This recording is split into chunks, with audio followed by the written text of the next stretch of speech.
Biggest game of the weekend, the MVP Bowl. Philadelphia Eagles at the Baltimore Ravens. The Ravens are favored by 3 here. Over under 51.5 from our friends over at FanDuel. Ravens are 8-4. Eagles 9-2. Haven't lost since before their bye.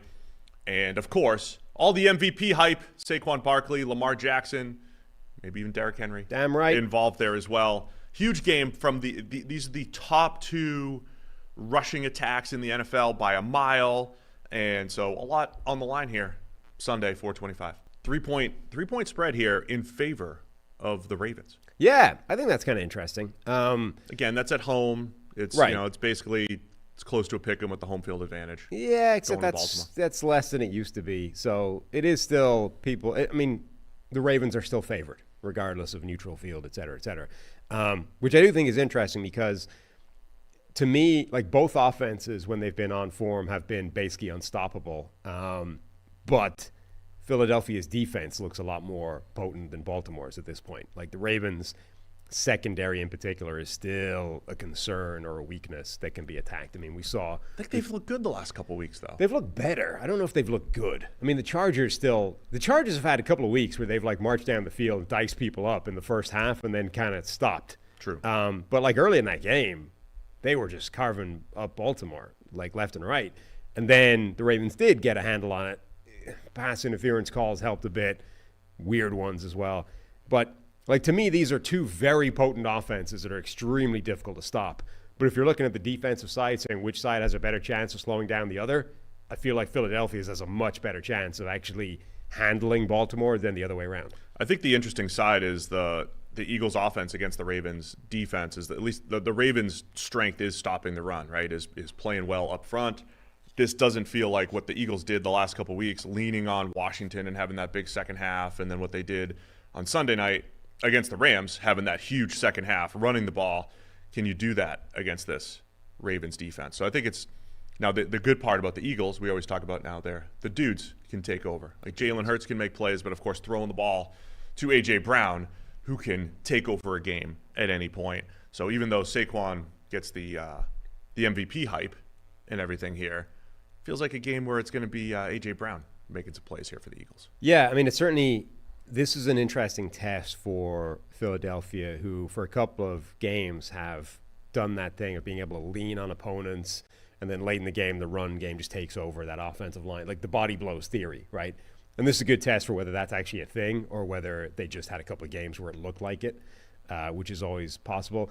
We've talked before about how the Ravens, they have constructed that defense for years differently than other people. They have prioritized those big-bodied, run-stuffing, theoretically, defensive interior linemen so that everybody else can be, like, pass-game focused. Everybody else can be a pass rusher or a coverage type of specialist. So this, I think, will be a pretty good test for, does that same just leaning on an opponent's run defense over and over again, can that work against a team like Baltimore, or is that specific to other sides that are not as well equipped?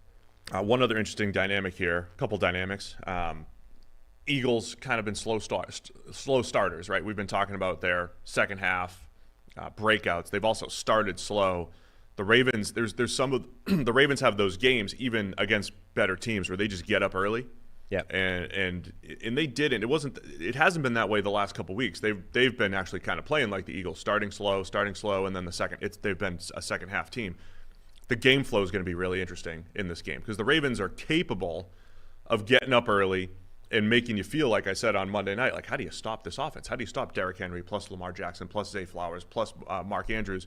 If they can get into that groove early, Baltimore, does that take Philly out of that lean on you, run the ball type of game plan that's taken over the second half the last few weeks? I mean, you think Baltimore are unusually vulnerable I think game flow, game situation, game script affects everybody. And obviously, like the more disadvantageous the game script tends to be, the worse you are as an offense, right? There's very few quarterbacks that are able to consistently outperform effectively, their sort of win percentage at the time, right? You see those graphs where it's like anytime your win percentage is in single digits, like most quarterbacks are going to play worse simply because there's no hiding it. You have to pass. Are the Ravens like unusually vulnerable to that versus other teams. Like, the worse the game script is, the worse they're likely to perform, because suddenly a lot of what they're doing on offense doesn't really, but it kind of goes off the table. Like, you're not playing the same way with the Derrick Henry run game, with, you know, the ground game generally.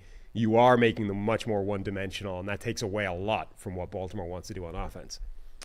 They might be a little bit, but man, this feels like a different Ravens team. They have 4 losses, and I still think they're right there amongst the best in the NFL. Lamar Jackson in the middle of an historic season, leading the league in passing yards, and of course leading QBs in rushing yards. Passer rating of 117, highest PFF grade, almost 9 yards per attempt, 27 touchdowns, 3 picks. Really a special season from Lamar Jackson, to the point where, 2 weeks ago we were kind of nitpicking how he played, not so much how he played against the Steelers, but how the Steelers were able to slow him down. That's been a rare game, a rare occurrence against Lamar. They're just season. such an unusual team, because when they're on, they look like the best team in the NFL. But then they're going to have a random game where it's like, okay, what happened here? And they did it against the Steelers, and they've done it against the Chiefs. They did it in the AFC Championship against the Chiefs when they were rolling last year. Why does that happen? Are the Eagles able to do that? Because this defense in Philly has been outstanding.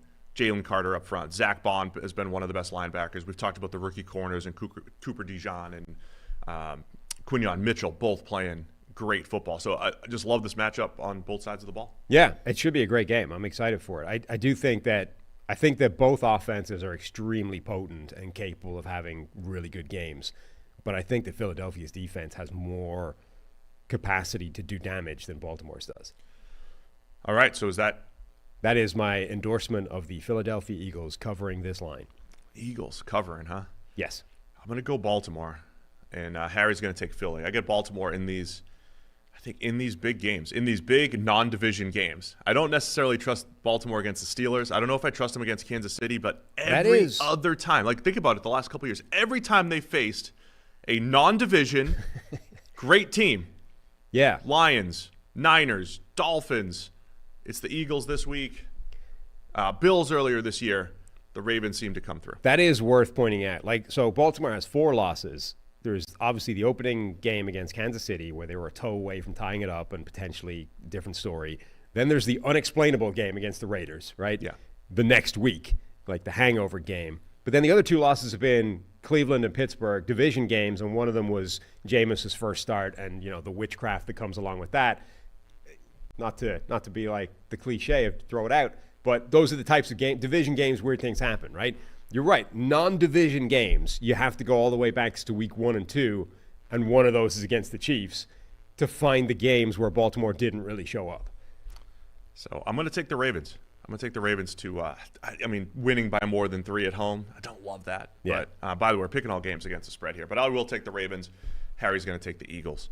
Thanks for watching all the way to the end of our video. For more great content, click here to subscribe and here to watch another video. We'll see you again soon.